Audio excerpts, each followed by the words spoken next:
ધોરણ 7 વિજ્ઞાન પ્રકરણ 10 સજીવોમાં શ્વસન રેસ્પિરેશન ઇન ઓર્ગેનિઝમ્સ. એક દિવસ બુજો તેના દાદા દાદી જે 1 વર્ષ પછી શહેરમાં આવવાના હતા તેની આતુરતાથી રાહ જોતો હતો. તે હકીકતમાં ખૂબ જ ઉતાવળમાં હતો કારણ કે તે બસ સ્ટોપ પરથી તેમને લઈ આવવા ઈચ્છતો હતો. તે ઝડપથી દોડ્યો અને થોડી જ મિનિટોમાં બસ સ્ટોપ પર પહોંચ્યો. તેની દાદીએ પૂછ્યું કે તે કેમ આટલો ઝડપી શ્વાસ લઈ રહ્યો છે. બુજોએ કહ્યું કે તે પૂરા રસ્તે દોડતો આવ્યો. પણ એક પ્રશ્ન તેના મનમાં થયો. તેને આશ્ચર્ય થયું કે શા માટે દોડતી વખતે શ્વાસ ઝડપી થઈ જાય છે. બુજોના આ પ્રશ્નમાં આપણે શ્વાસ શા માટે લઈએ છીએ તેનો જવાબ સમાયેલ છે. શ્વાસોચ્છ્વાસ એ શ્વસનનો એક ભાગ છે. ચાલો આપણે શ્વસન વિશે શીખીએ. આપણે શ્વસન શા માટે કરીએ છીએ? Why do we respire? પ્રકરણ 2માં તમે શીખી ગયા કે દરેક સજીવ નાના સૂક્ષ્મદર્શી એકમો જેને કોષો કહીએ છીએ તેનો બનેલો છે. કોષ એ સજીવનો રચનાત્મક અને ક્રિયાત્મક એકમ છે. સજીવનો દરેક કોષ ચોક્કસ પ્રકારના કાર્યો કરે છે, જેમ કે પોષણ, પરિવહન, ઉત્સર્જન અને પ્રજનન. આ બધા કાર્યો કરવા માટે કોષને શક્તિની જરૂર પડે છે. ખાતી, સૂતી અને વાંચતી વખતે પણ આપણને શક્તિની જરૂર પડે છે. પરંતુ આ શક્તિ ક્યાંથી આવે છે? શું તમે કહી શકો છો કે તમારા માતા-પિતા શા માટે તમને ખોરાક નિયમિતપણે લેવાનું કહે છે? શ્વાસોચ્છ્વાસ દરમિયાન આપણે હવા લઈએ છીએ. તમે જાણો છો કે હવામાં ઓક્સિજન હોય છે. આપણે ઉચ્છ્વાસ દરમિયાન કાર્બન ડાયોક્સાઇડ બહાર કાઢીએ છીએ. આપણે જે હવા અંદર લઈએ છીએ તે આપણા શરીરના વિવિધ ભાગોમાં, અલબત્ત દરેક કોષોમાં પહોંચે છે. આ કોષોમાં હવામાં રહેલો ઓક્સિજન ખોરાકને તોડવામાં મદદ કરે છે. કોષમાં ખોરાકના કણને તોડી ઉર્જા મુક્ત કરવાની પ્રક્રિયાને કોષીય શ્વસન કહે છે. બધા સજીવોના કોષોમાં કોષીય શ્વસન થાય છે. કોષમાં ખોરાક એટલે કે ગ્લુકોઝનું ઓક્સિજનના ઉપયોગથી કાર્બન ડાયોક્સાઇડ અને પાણીમાં રૂપાંતરણ થાય છે. જ્યારે ઓક્સિજનની મદદથી ગ્લુકોઝનું વિઘટન થાય છે તેને જારક શ્વસન કહે છે. ખોરાક ઓક્સિજનની મદદ વિના પણ તૂટે છે, એટલે કે દહન પામે છે. તેને અજારક શ્વસન કહે છે. ખોરાકનું વિઘટન થવાથી શક્તિ મુક્ત થાય છે. ગ્લુકોઝ ઓક્સિજનના ઉપયોગથી કાર્બન ડાયોક્સાઇડ વત્તા પાણી વત્તા શક્તિ. તમારે જાણવું જરૂરી છે કે કેટલાક યીસ્ટ જેવા સજીવો હવાની ગેરહાજરીમાં જીવી શકે છે. તેઓને અજારક જીવી કહે છે. તેઓ અજારક શ્વસન દ્વારા શક્તિ પ્રાપ્ત કરે છે. ઓક્સિજનની હાજરીમાં ગ્લુકોઝ, આલ્કોહોલ અને કાર્બન ડાયોક્સાઇડમાં નીચે મુજબ રૂપાંતરણ પામે છે. ગ્લુકોઝ ઓક્સિજનના ઉપયોગ વિના, આલ્કોહોલ વત્તા કાર્બન ડાયોક્સાઇડ વત્તા શક્તિ. જ્યારે થોડા સમય માટે ઓક્સિજનની ત્રુટિ હોય ત્યારે આપણા સ્નાયુઓ પણ અજારક શ્વસન કરે છે. આકરી એટલે કે ભારે કસરત દરમિયાન દોડવું, સાયકલિંગ કરવું, કલાકો સુધી ચાલવું અથવા ભારે વજન ઉચકવું, આ બધી ક્રિયામાં વધુ શક્તિની જરૂર પડે છે. પરંતુ આ શક્તિ ઉત્પન્ન કરવા માટે ઓક્સિજનનો પુરવઠો મર્યાદિત હોય છે. આ સમયે શક્તિની જરૂરિયાતને પૂરી કરવા માટે સ્નાયુ કોષોમાં અજારક શ્વસન થાય છે. યીસ્ટ એક કોષીય સજીવ છે. તે અજારક રીતે શ્વસન કરે છે. આ પ્રક્રિયા દરમિયાન આલ્કોહોલ બને છે. તેથી તેનો ઉપયોગ વાઇન અને બિયર બનાવવા થાય છે. ગ્લુકોઝ ઓક્સિજનની હાજરીમાં લેક્ટિક એસિડ વત્તા શક્તિ. તમે ક્યારે એ વિચાર્યું છે કે ભારે કસરત દરમિયાન સ્નાયુ ખેંચાઈ કેમ જાય છે? જ્યારે સ્નાયુઓ અજારક શ્વસન કરે ત્યારે સ્નાયુ ખેંચાણ પામે છે. ગ્લુકોઝનું અપૂર્ણ દહન થવાથી લેક્ટિક એસિડ ઉત્પન્ન થાય છે. લેક્ટિક એસિડ એકઠો થવાને કારણે સ્નાયુઓ ખેંચાઈ જાય છે. આપણે જ્યારે ગરમ પાણીથી સ્નાન એટલે કે વોટર બાથ કરીએ અથવા માલિશ કરીએ ત્યારે આપણને આ ખેંચાણથી છુટકારો મળે છે. શું તમે અનુમાન બાંધી શકો છો કે આવું શા માટે? ગરમ પાણીનું સ્નાન અને માલિશ રુધિરના વહનને ઝડપી કરે છે. પરિણામે સ્નાયુઓને મળતા ઓક્સિજનનું પ્રમાણ વધે છે. વધતો ઓક્સિજનનો જથ્થો લેક્ટિક એસિડનું સંપૂર્ણપણે કાર્બન ડાયોક્સાઇડ અને પાણીમાં રૂપાંતર કરે છે. શ્વાસોચ્છ્વાસ બ્રીથિંગ પ્રવૃત્તિ 10.1 સાવચેતી. આ પ્રવૃત્તિ તમારા શિક્ષકની દેખરેખ હેઠળ કરો. તમારા નસકોરાં અને મોં ચુસ્ત રીતે બંધ કરો અને ઘડિયાળ જુઓ. તમે થોડા સમય પછી શું અનુભવો છો? ક્યાં સુધી તમે બંને બંધ રાખી શકો છો? તમારો શ્વાસ રોકી શકવાનો સમય નોંધો. તો હવે તમે માહિતગાર છો કે તમે લાંબા સમય સુધી શ્વાસોચ્છ્વાસ વિના જીવી શકતા નથી. શ્વાસોચ્છ્વાસ એટલે ઓક્સિજનયુક્ત હવા અંદર લેવી અને શ્વસનાંગો દ્વારા કાર્બન ડાયોક્સાઇડ યુક્ત હવા બહાર કાઢવી.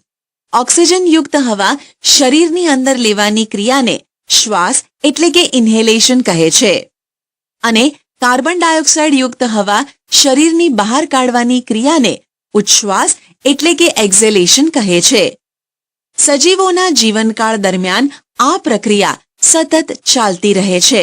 1 મિનિટમાં વ્યક્તિ જેટલી વાર શ્વાસોચ્છ્વાસ કરે છે તેને શ્વસન દર કહે છે. શ્વાસોચ્છ્વાસ દરમિયાન શ્વાસ અને ઉચ્છ્વાસની પ્રક્રિયા વારાફરતી થાય છે. શ્વસન એટલે એક શ્વાસ અને એક ઉચ્છ્વાસ. શું તમને તમારો શ્વસન દર શોધવો ગમશે? શું તમારે જાણવું છે કે શ્વસન દર સતત છે કે પછી શરીરની ઓક્સિજનની જરૂરિયાત મુજબ બદલાતો રહે છે? ચાલો આપણે નીચે મુજબની પ્રવૃત્તિ કરીને શોધીએ. પ્રવૃત્તિ 10.2 સામાન્ય રીતે આપણા શ્વાસોચ્છ્વાસથી આપણે અજાણ હોઈએ છીએ. તો પણ તમે પ્રયત્ન કરો તો શ્વાસોચ્છ્વાસ ગણી શકો છો. સામાન્ય રીતે શ્વાસ લો અને શ્વાસ છોડો. કેટલી વાર તમે શ્વાસ લો છો અને કેટલી વાર શ્વાસ છોડો છો એ શોધો. શું તમે જેટલી વાર શ્વાસ લો છો તેટલી જ વાર ઉચ્છ્વાસ છોડો છો? હવે તમારો શ્વસન દર એટલે કે શ્વાસોચ્છ્વાસની સંખ્યા પર મિનિટ ઝડપી ચાલ્યા પછી અને દોડ્યા પછી ગણો. જેવી ક્રિયા પૂર્ણ થાય ત્યારે તમારો શ્વસન દર નોંધો અને આરામદાયી સ્થિતિમાં પણ નોંધો. તમારા અવલોકનો કોષ્ટકના સ્વરૂપમાં દર્શાવી તમારા સહપાઠી સાથે બધી જ પરિસ્થિતિમાં શ્વસનના દરની સરખામણી કરો. ઉપરની પ્રવૃત્તિથી તમને ખ્યાલ આવ્યો જ હશે કે જ્યારે વ્યક્તિને વધારાની શક્તિની જરૂરિયાત ઊભી થાય ત્યારે તે કે તેણી ઝડપી શ્વાસ લે છે. પરિણામે વધુ ઓક્સિજન આપણા કોષો સુધી પહોંચે છે. તે ખોરાકના દહન એટલે કે તૂટવાની પ્રક્રિયાને ઝડપી બનાવે છે અને વધુ શક્તિ મુક્ત થાય છે. શું આના પરથી તમને સમજ પ્રાપ્ત થાય છે કે શારીરિક પ્રવૃત્તિઓ પછી આપણને ભૂખ કેમ લાગે છે? જ્યારે તમે સુસ્તી અનુભવો છો ત્યારે શું તમારા શ્વસન દર ઘટે છે? શું તમારા શરીરને પૂરતો ઓક્સિજન મળે છે? સરેરાશ રીતે એક પુખ્ત વ્યક્તિ આરામની સ્થિતિમાં 1 મિનિટમાં 15 થી 18 વખત શ્વાસ લે છે અને શ્વાસ છોડે છે. ભારે કસરત દરમિયાન શ્વસન દર 1 મિનિટમાં 25 વખત જોવા મળે છે. જ્યારે આપણે કસરત કરીએ છીએ ત્યારે માત્ર શ્વાસોચ્છ્વાસ ઝડપી કરીએ છીએ. એટલું જ નહીં, પરંતુ આપણે ઊંડા શ્વાસ પણ લઈએ છીએ અને વધુ માત્રામાં ઓક્સિજન લઈએ છીએ. આપણે શ્વાસ કેવી રીતે લઈએ છીએ? How do we breathe? ચાલો આપણે શ્વસનની ક્રિયા વિશે જાણીએ. સામાન્યપણે આપણે નાસિકા છિદ્ર એટલે કે નોસ્ટ્રલ્સ દ્વારા શ્વાસ લઈએ છીએ. જ્યારે આપણે શ્વાસ લઈએ છીએ ત્યારે હવા આપણા નાસિકા છિદ્રમાં થઈને નાસિકા કોટરો એટલે કે નેસલ કેવિટીમાં જાય છે. નાસિકા કોટરોમાંથી હવા શ્વસન નળી દ્વારા ફેફસામાં પહોંચે છે. ફેફસા ઉરસ ગુહામાં આવેલા છે. આ ગુહા બંને બાજુએથી પાંસળીઓ દ્વારા ઘેરાયેલી હોય છે. એક મોટા પડદા જેવી રચના જેને ઉરોદર પટલ કહે છે તે ઉરસ ગુહાના તળિયે આવેલી હોય છે. શ્વાસોચ્છ્વાસમાં ઉરોદર પટલ અને છાતીના પિંજરાનું હલનચલન સંકળાયેલું હોય છે. શ્વસન દરમિયાન પાંસળી ઉપર તરફ અને બહાર તરફ નીકળે છે અને ઉરોદર પટલ નીચે જાય છે. આ હલનચલન આપણી ઉરસ ગુહાના અવકાશમાં વધારો કરે છે અને હવા ફેફસાની અંદરની તરફ જાય છે. ફેફસા હવાથી ભરાય છે. ઉચ્છ્વાસ દરમિયાન પાંસળીઓ નીચેની તરફ અને અંદરની તરફ જાય છે, જ્યારે ઉરોદર પટલ પોતાના મૂળ સ્થાન સુધી ઉપરની તરફ ખસે છે, જેથી ઉરસ ગુહાનું કદ ઘટે છે અને હવા ફેફસાની બહારની તરફ આવે છે. આપણે શરીરમાં આ હલનચલન ખૂબ જ સરળતાથી અનુભવી શકાય છે. ઊંડો શ્વાસ લો. તમારી હથેળીને પેટ પર રાખો અને પેટનું હલનચલન અનુભવો. તમને શું જોવા મળ્યું? શ્વાસોચ્છ્વાસ દરમિયાન ઉરસ ગુહા એટલે કે છાતીના કદમાં ફેરફાર થાય છે. તે શીખી ગયા પછી બાળકો છાતી ફૂલાવવાની સ્પર્ધા ઉપર ઉતરી આવ્યા. બધા ઉત્સાહિત થઈને કહેતા હતા કે તેણી છાતી મહત્તમ ફૂલાવી શકે છે. તો આ પ્રવૃત્તિ તમારા વર્ગમાં તમારા સહપાઠી સાથે કરો તો કેવું? આપણી આસપાસ રહેલી હવા ઘણા બિનજરૂરી ઘટકો ધરાવે છે, જેવા કે ધુમાડો, કચરો, પરાગરજ વગેરે. જ્યારે આપણે શ્વાસ લઈએ છીએ ત્યારે આ કચરો આપણા નાસિકા કોટરના વાળમાં ભરાય છે, પરંતુ ક્યારેક કેટલોક કચરો વાળમાંથી નાસિકા કોટરમાં પસાર થઈ જાય છે. પછી તે અંત્યગુહામાં અજંપો પ્રેરે છે. પરિણામે આપણને છીંક આવે છે. છીંક આ બધો બહારનો કચરો જે હવાની સાથે આવેલ છે તેને બહાર કાઢે છે અને કચરાવિહીન ચોખ્ખી હવા શરીરની અંદર પહોંચે છે. સાવધાની: જ્યારે તમે છીંક ખાઓ છો ત્યારે તમારે નાક ઢાંકવું જોઈએ, તેથી બહારનો કચરો જે તમે નાક દ્વારા કાઢ્યો છે તે બીજાના શ્વાસમાં ન જાય. પ્રવૃત્તિ 10.4. એક ઊંડો શ્વાસ લો. માપન પટ્ટીથી તમારી છાતી માપો. હવે શ્વાસ છોડીને એટલે કે ઉચ્છ્વાસ દરમિયાન છાતીનું માપ લો અને તમારા અવલોકનો કોષ્ટક 10.2 માં નોંધો. ફરીથી છાતી ફૂલાવીને તેને લંબાઈ માપો અને જુઓ કે તમારા કયા સહપાઠીની છાતી સૌથી વધુ ફૂલેલી છે. આપણે એક સાદા નમૂના દ્વારા શ્વાસોચ્છ્વાસની પ્રક્રિયા સમજી શકીએ છીએ. બુજોને જાણવું છે કે મનુષ્ય ફેફસામાં કેટલી હવા રાખી શકે છે. પ્રવૃત્તિ 10.5. એક પહોળી પ્લાસ્ટિકની બોટલ લો. તેનું તળિયું કાપી નાખો. વાય આકારની કાચ અથવા પ્લાસ્ટિકની નળી લો. ઢાંકણ ઉપર કાણું પાડો જેથી નળી તેમાંથી પસાર થઈ શકે. નળીના ખુલ્લા છેડા પર ન ફૂલેલો ફુગ્ગો રાખો. આકૃતિ 10.7 માં દર્શાવ્યા મુજબ બોટલમાંથી નળી પસાર કરો. હવે બોટલને ચુસ્ત બંધ કરો જેથી બહારની હવા અંદર ન જાય. બોટલના નીચેના ખુલ્લા તળિયા પર પાતળું રબર અથવા પ્લાસ્ટિકની શીટ રબર બેન્ડથી બાંધો. ફેફસાના કદમાં થતો વધારો સમજવા રબર શીટને તળિયા તરફથી નીચે ખેંચો અને ફુગ્ગાને જુઓ. પછીથી રબર કે પ્લાસ્ટિક શીટને ઉપર ધકેલો અને ફુગ્ગાનું અવલોકન કરો. શું તમને ફુગ્ગામાં કોઈ ફેરફાર દેખાય છે? આ નમૂનામાં ફુગ્ગા શું દર્શાવે છે? રબર શીટ શું દર્શાવે છે? હવે તમે શ્વાસોચ્છ્વાસની પ્રક્રિયા સમજાવવા સક્ષમ હોવા જોઈએ. આપણે ઉચ્છ્વાસ દરમિયાન શું બહાર કાઢીએ છીએ? What do we breathe out? પ્રવૃત્તિ 10.6. એક પાતળી ચોખ્ખી કસનળી અથવા ગ્લાસ કે પ્લાસ્ટિકની બોટલ લો. તેના ઢાંકણ પર છિદ્ર કરો અને બોટલ બંધ કરો. તાજું બનાવેલું ચૂનાનું દ્રાવણ કસનળીમાં લો. એક પ્લાસ્ટિકની નળી ઢાંકણના છિદ્રમાંથી એવી રીતે નાખો કે તે ચૂનાના પાણીમાં ડૂબે. હવે તે નળી દ્વારા અમુક સમય સુધી ફૂંક મારો. શું ચૂનાના પાણીના દેખાવમાં કંઈ ફેરફાર લાગે છે? શું તમે પ્રકરણ 6 માં શીખી ગયા તે મુજબ ફેરફાર વિશે સમજાવી શકશો? તમે જાણો છો કે આપણે હવા અંદર લઈએ છીએ કે બહાર કાઢીએ છીએ તે વાયુઓનું મિશ્રણ છે. આપણે શું બહાર કાઢીએ છીએ? શું આપણે માત્ર કાર્બન ડાયોક્સાઇડ જ બહાર કાઢીએ છીએ કે સાથે બીજા વાયુઓ પણ હોય છે? તમે જોયું છે કે જો તમે કાચ ઉપર ઉચ્છ્વાસ કાઢો તો તેની સપાટી પર બાષ્પનું એક સ્તર જોવા મળે છે. આ બાષ્પના ટીપાં ક્યાંથી આવે છે?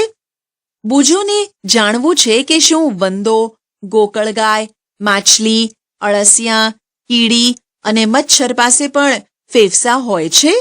અન્ય પ્રાણીઓમાં શ્વાસોચ્છ્વાસની ક્રિયા બ્રીધિંગ ઇન અધર એનિમલ્સ. હાથી, સિંહ, ગાય, બકરી, દેડકા, ગરોળી, સાપ જેવા પ્રાણીઓ અને પક્ષીઓ મનુષ્યની જેમ ઉરસ ગુહામાં ફેફસાં ધરાવે છે. અન્ય સજીવો કેવી રીતે શ્વાસ લે છે? શું તેઓની પાસે પણ મનુષ્યની જેમ ફેફસાં છે? ચાલો શોધીએ. વંદો શરીરની બંને બાજુએ નાના છિદ્રો ધરાવે છે.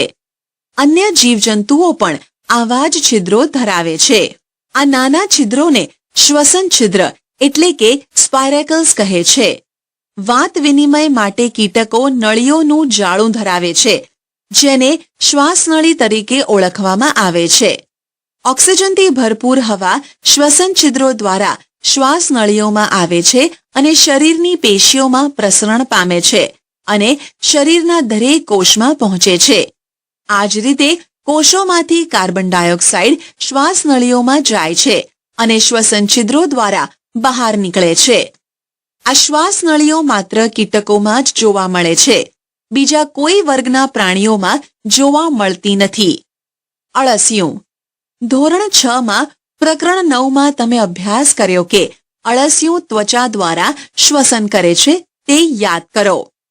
અળસિયાની ત્વચાને અડીએ તો તે ભીની અને ચીકણી લાગે છે. વાયુઓ તેમાંથી સરળતાથી પસાર થઈ શકે છે.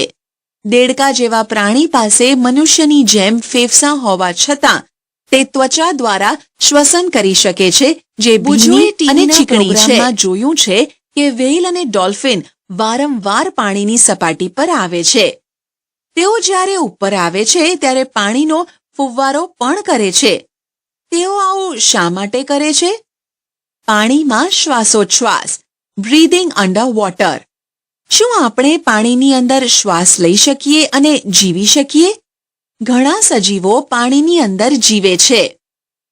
તેઓ પાણીની અંદર કેવી રીતે શ્વાસ લે છે? તમે ધોરણ 6 માં અભ્યાસ કરી ગયા કે માછલીમાં ઝાલરો પાણીમાં ઓગળેલા ઓક્સિજન દ્વારા શ્વસનમાં મદદ કરે છે.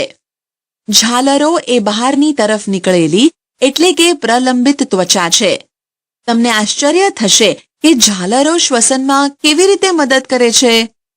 ઝાલરો રુધિર વાહિનીઓથી સંકળાયેલી હોય છે જેનાથી વાત વિનિમય થાય છે. શું વનસ્પતિ શ્વસન કરે છે? Do plants also respire? ધોરણ 6 માં ભણી ગયા તે મુજબ બધા સજીવોની જેમ વનસ્પતિ પણ પોતાના અસ્તિત્વ માટે શ્વસન કરે છે.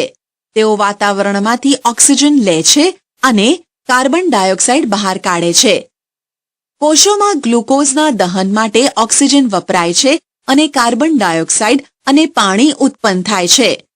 વનસ્પતિમાં દરેક ભાગ સ્વતંત્રપણે હવામાંથી ઓક્સિજન લઈ શકે છે અને કાર્બન ડાયોક્સાઇડ બહાર કાઢે છે.